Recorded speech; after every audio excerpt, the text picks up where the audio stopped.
Welcome to Pleasure Uprising. I'm Dr. Laura Juergens, intimacy coach, somatic practitioner, and your guide to getting out of your head and into your body, your desire, and your real capacity for connection. This show is for people who are done performing and ready to actually feel it. Let's go. Hey, welcome everybody. So I'm going to just start with a little story about me. When I was in my very late 30s, early 40s, about 40, I ran smack dab into a reality that I had not realized or appreciated for very many years. And the deal was that what I realized was that I actually felt shame and disgust about my own genitals.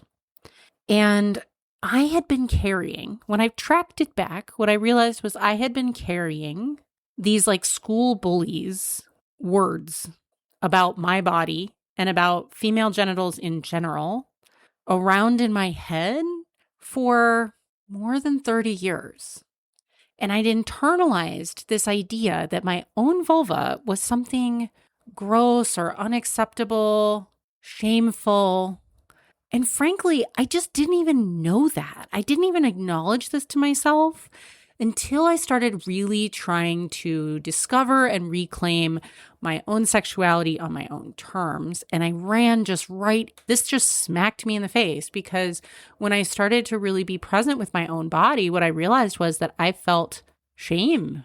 And it was a real struggle to stay present through that. And because of that, it was hard to feel pleasure and to receive pleasure and to feel good when I was playing with a part of my body that I felt bad about. And so today we're going to talk about undoing the shame around vulvas, labias, your vagina, whatever you like to call it, whatever parts it is that you have shame about. And we're going to walk through exactly how I turned that around later in the episode. So what we're covering today specifically is where this type of shame comes from, why female genital shame is often more layered than penis shame, the early bullying dynamics that plant it, and why it's really not personal, why it's not about you and your vulva, even though it feels personal and it feels like it's about you and your vulva. But why is this like a collective experience?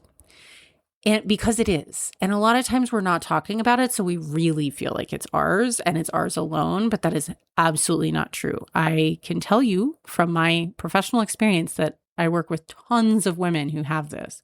We're going to talk a little bit about the vulva-vagina distinction, terminology, why getting it right matters for your pleasure. We're going to bust some of the myths, the dirty or gross or like, I need to have a vulva that looks like porn type of myths. And we are going to talk about your own repair process for your relationship with your vulva and how to get started if this is a place where you particularly feel stuck. Now, I want to make a quick side note on scope.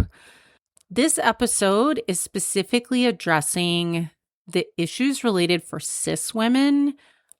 If you are cisgendered, you were assigned female at birth, you identify as a woman, because I want to acknowledge that for trans people with vulvas, either born or created later in life, trans people have different, unique, and important challenges with genital shame that deserve their own special coverage and attention. And I'm working with a trans colleague to bring a collaborative episode on that, but I think it really deserves its own attention separately. So, where does vulva shame come from for people who are born and assigned female at birth and then socialized as girls? The core message that girls absorb very early in life is that our genitals exist for other people's pleasure, specifically male pleasure, and their judgment, other people's judgment and pleasure, not our own. We get this message very, very early and very subconsciously. It lodges in our subconscious. And it's really wacky. It's a really wacky thing about modern patriarchy because really, if we think about it for just even a second, women are the only sex with an organ that exists entirely for our own pleasure. The clitoris doesn't have any other function than your pleasure. And it is a fairly large part of your genitals, even though a lot of it, most of it, is internal. That is an entire organ that is only recently being understood, and only in the past year have we really understood the nerve system that innervates this organ. But this is an organ that exists entirely just for your pleasure. So it's even more weird that we get the message that somehow our parts exist for somebody else's pleasure. And so where does that all come from? Well, you've been around the block here with me at all. You'll know that I am a feminist. We are going to call out a patriarchal society that puts us in this place and acknowledge that it's not good for anybody, male or female, or however you identify, or anywhere in between. Patriarchy is not helping us. It's not helping us have better sex or better connection or feel more like alive and connected to ourselves. But this is one of the big places where we get it. And a lot of it's from religion, patriarchal religions, and a culture, really, at least in the US and in many other places around the world, that teaches girls that their bodies are for approval and judgment of boys and men, not for themselves. And that's a really big problem.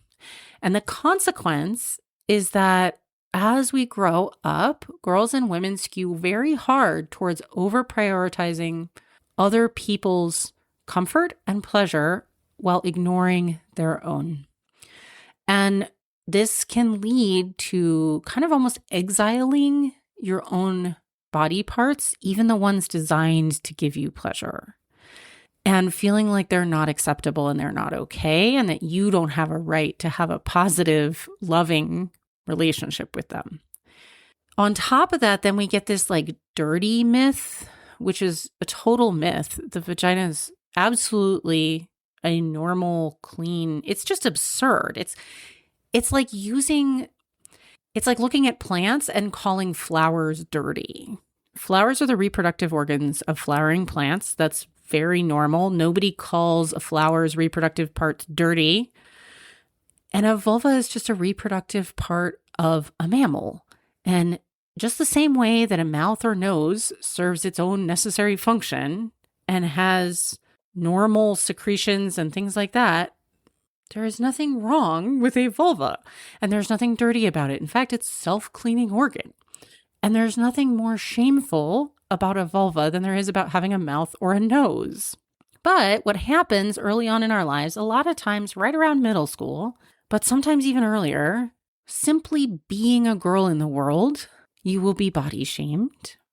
And a lot of times, somewhere around middle school, the genitals come in for the body shame. Now, there is documented evidence that girls as young as 3 already have weight shame and can have, like 3 to 5 years old, can already have like internalized fat phobia. Most of the time, the genital shame doesn't come in until a little bit later, but we can see that we're already in a system that's primed to feel like we're being judged and our worth is being evaluated based on our appearance and our body parts.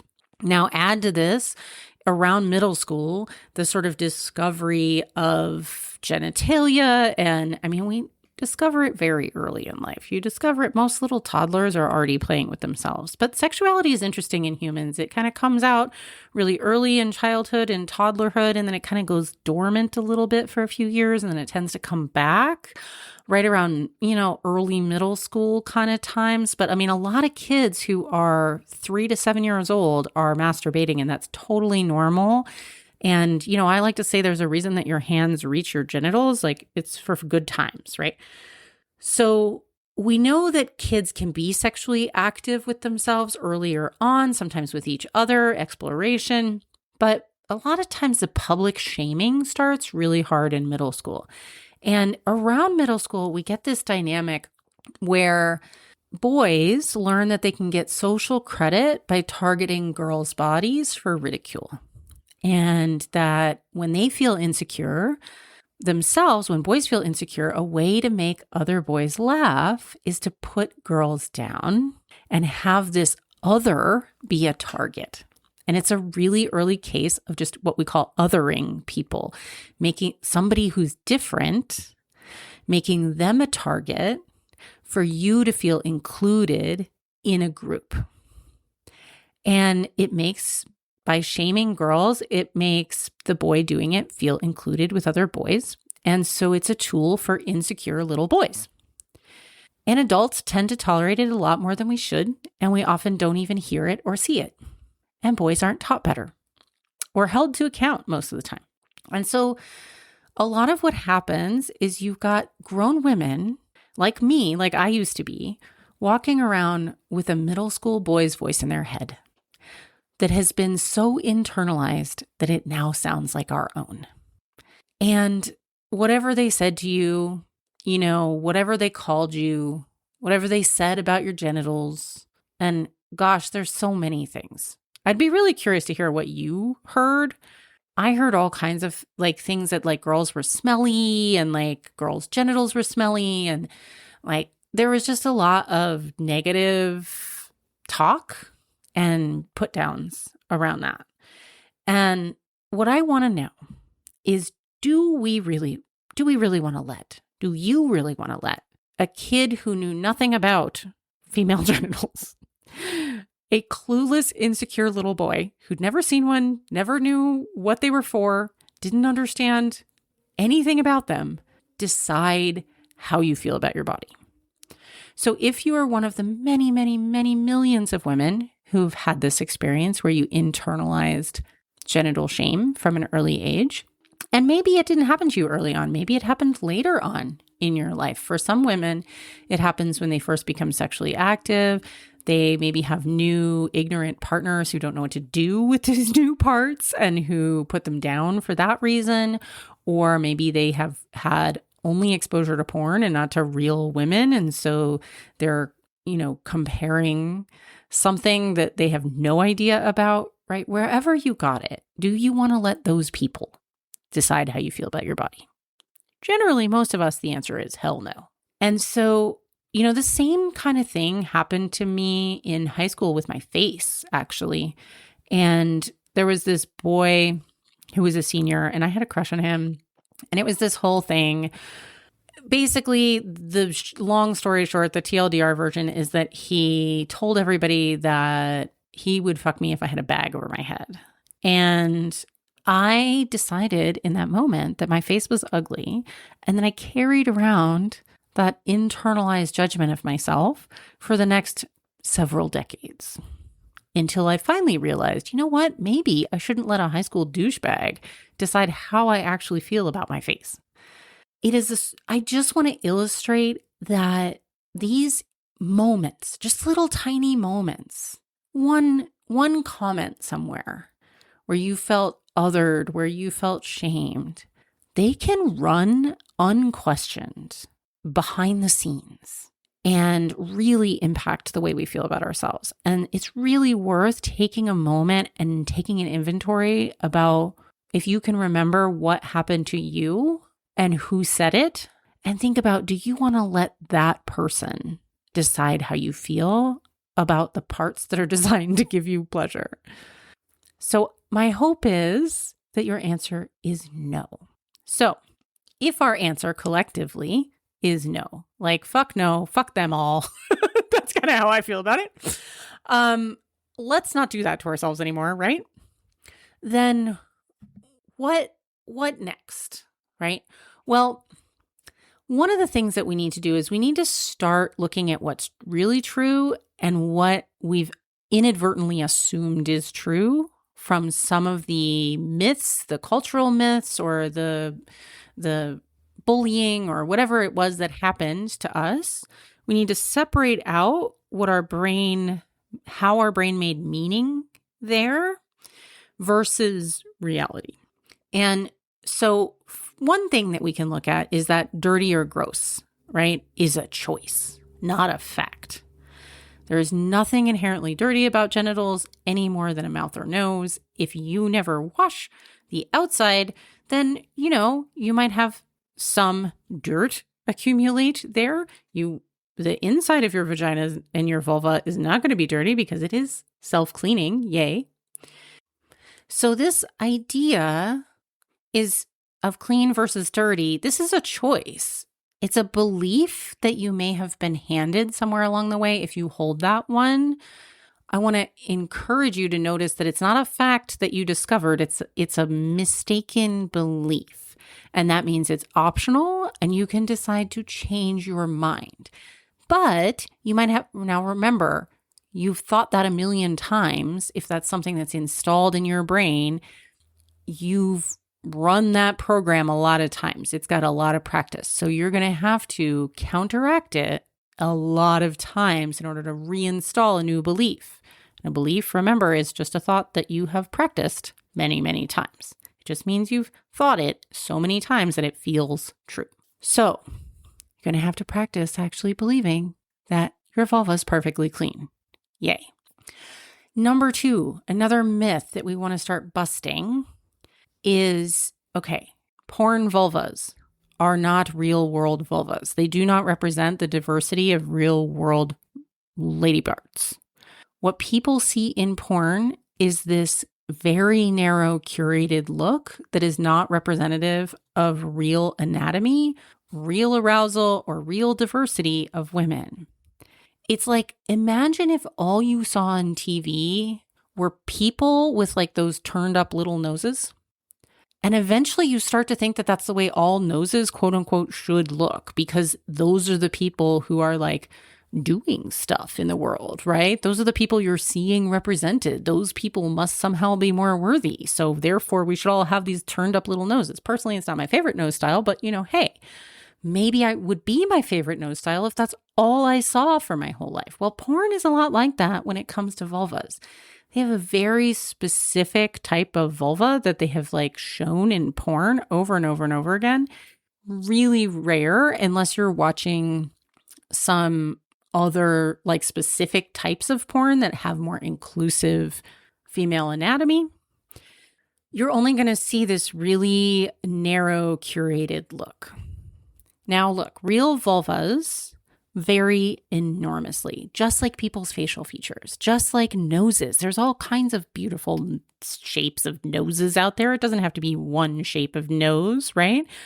And just like people have different types of eyes can be beautiful, different types of mouth shapes can be beautiful, different types of vulvas can be beautiful.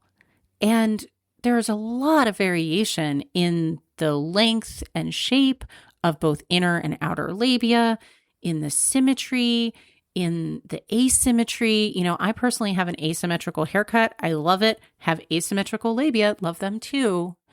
Skin tone varies. Not everybody has a baby pink, like super white girl looking pussy. There's often brown, red brown, like kind of mauve, much darker, very deep browns. There's all kinds of different colors of skin tone in your vulva, just like nipple variation. Lots of different colors of nipples out there in the world. And there's lots of different textures and types of pubic hair.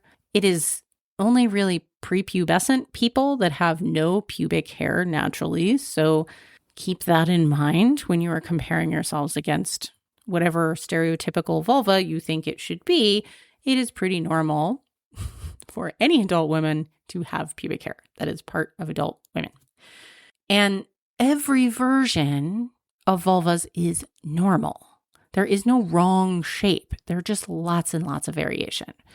And if this is something that's hard for you, if you have a hard time normalizing the look of your vulva, then I really want to suggest that you get familiar with lots of different types of vulvas. And I'm going to tell you how to do that because that was one of the things that never happened to me. And I think this is one of the things that's hard for people who grow up as girls is we don't see each other's vulvas. They're like tucked away. And for boys, they see penises out all over the place in every locker room. But for girls, they're really kind of tucked away. You're not seeing a lot of the variation, so you don't know. You're just left to wonder, am I normal? You are normal. Please let that sink in. Your vulva, whatever she looks like, she is normal. Just like your face is normal. It's going to be slightly different than somebody else's face. That doesn't make it abnormal. It's just yours. And there's no downside to loving the way your vulva looks. There's no downside. You are not going to harm anybody else by loving on your vulva. Okay, so porn vulvas, not real world vulvas. Real world vulvas are all normal, acceptable, lovely, and unique. And now, why the hell am I using this word? Here's another thing that we want to bust and sort of myth we want to bust and check in on. The vagina does not actually describe all of the bits. The vagina is actually just the internal canal, and it's the part that men tend to focus on.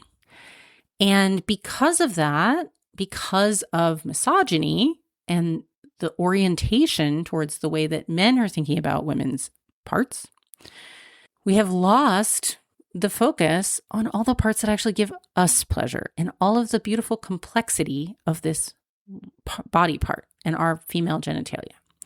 The vulva is the entire structure. It includes your clitoris, whereas your vagina, that terminology does not include your clitoris, which is the most important part to you. So I want to invite you to reorient your language and attention towards the vulva, not just the vagina. But if you don't love that terminology, because it's like maybe kind of medical, and I get that, come up with your own terminology. You can use whatever you like, but do have something. Have some way to talk about this body part. Because if you refuse to have a term for it, then it's really hard to build a relationship with it. Like if you refuse to have a term for your nose, it would be really hard to acknowledge, hey, this is my nose, right?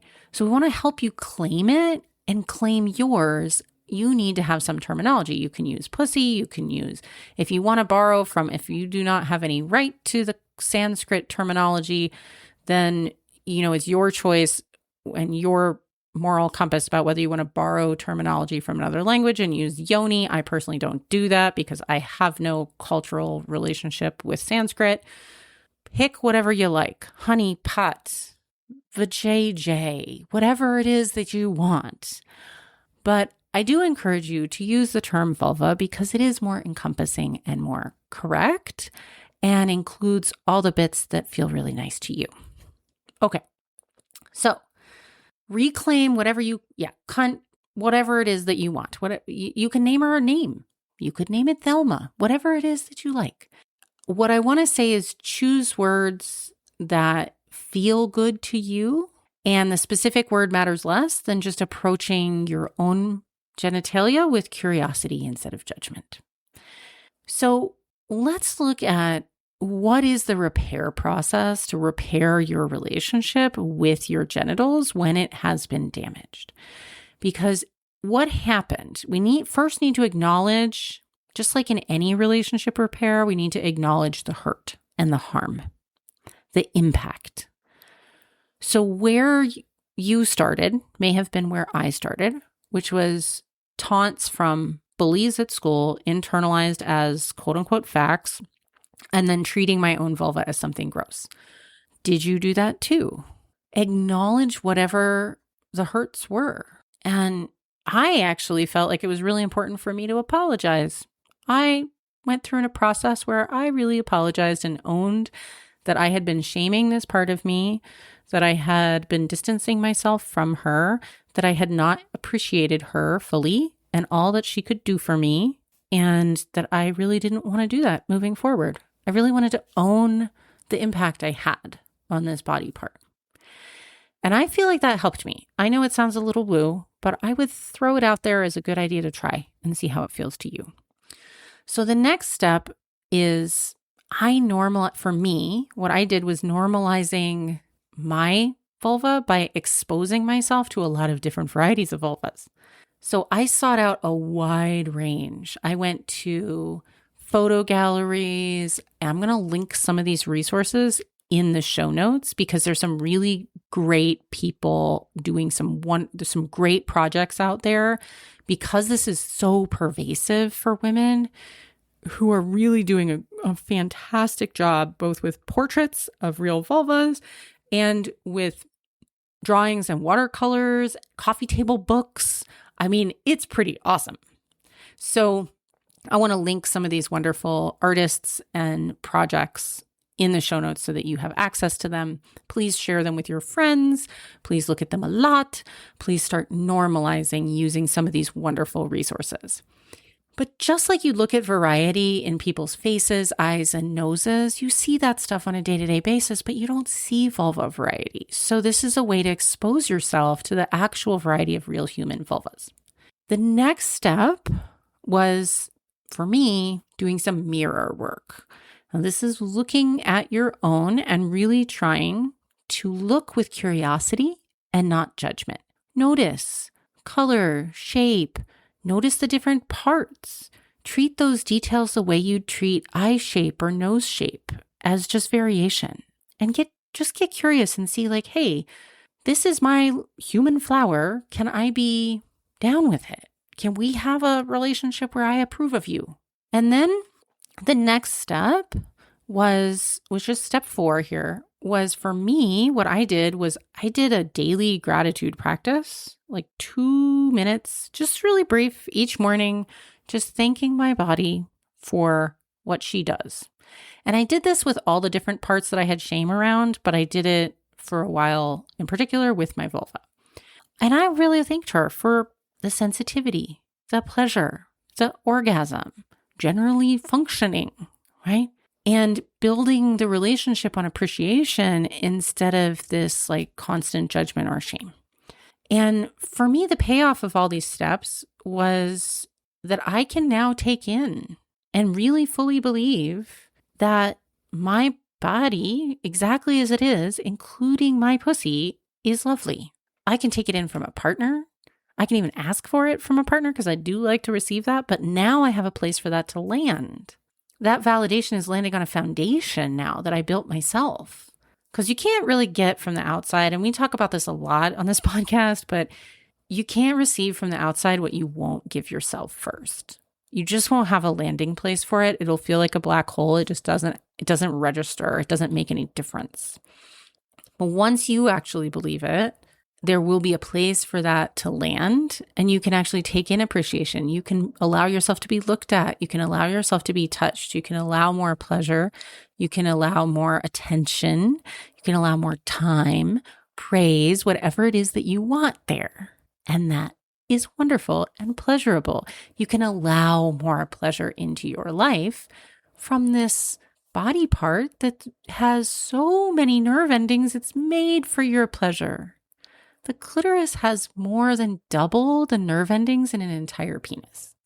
So this is also why the floor can feel like lava sometimes. But she's very, very sensitive and can be really, really wonderful. And the whole structure, your labia can be played with in a way that's really lovely, right? I couldn't even access allowing any of those things to happen when I was stuck in shame and worrying about whether I was even, gross or acceptable. So there's so much more freedom and pleasure available to you. And just also the freedom of not having to carry that around and worry about it anymore is awesome. And I really want that for you. So the core step here, if this is something you struggle with, is really going through that 4-step process, right? And starting with understanding where it started for you and evicting that. And I want to call that the eviction exercise. Like, who was the old voice? Identify it. An ex, a bully, a middle school kid. If it's a current partner, heaven help you, then, really think about that. Tell them to stop and consider how you feel about that. But evict anybody else's voice from your mind, right? You do not need to live your life and feel about yourself the same way a bully treated you. That's no good. No bueno. And consciously decide that those people, they don't get a vote. They never get a vote going forward. And really, go check out these resources I'm going to link for you. There is no downside to loving your genitals. None whatsoever. You are not in danger of becoming some sort of like genitally arrogant person. I don't think that would even be a problem if you were. If you just ran around thinking, I have the most gorgeous vulva in the world, it's literally not going to hurt anybody else. But you know what? It's probably going to feel amazing to you. Now, you're not in danger of becoming a flasher. Do not worry. If you want to make art from your vulva, more power to you. Awesome. But there is zero downside, and you get to carry a positive feeling around all day if you feel good about your genitals, and then you get more access to pleasure. So that's my hope for you, my wish for you, and I hope this feels really good. If you know anybody in your life who may have the same kind of challenge, and you might want to ask some of your friends, it can be very vulnerable and sensitive, but very, very close friends, you might be like, hey, have you ever experienced any pussy shame? Right? Please consider sharing this because so many people are suffering in silence, and you could have like a whole de-shaming party and look through the coffee table book together over, dinner or something, or chocolate mousse. But I really want to invite you to share it with a person who you think might benefit, because there are a lot of people suffering in shame for no reason. No reason at all. All right, my dears, I'll see you here next week.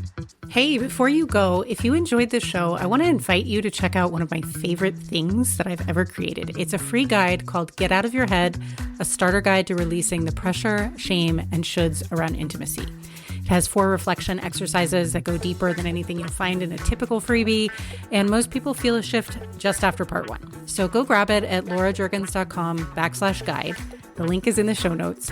And if you're ready to find out what your specific path looks like, I'd love to talk to you. Booking info is also in the show notes, and I will see you here next week.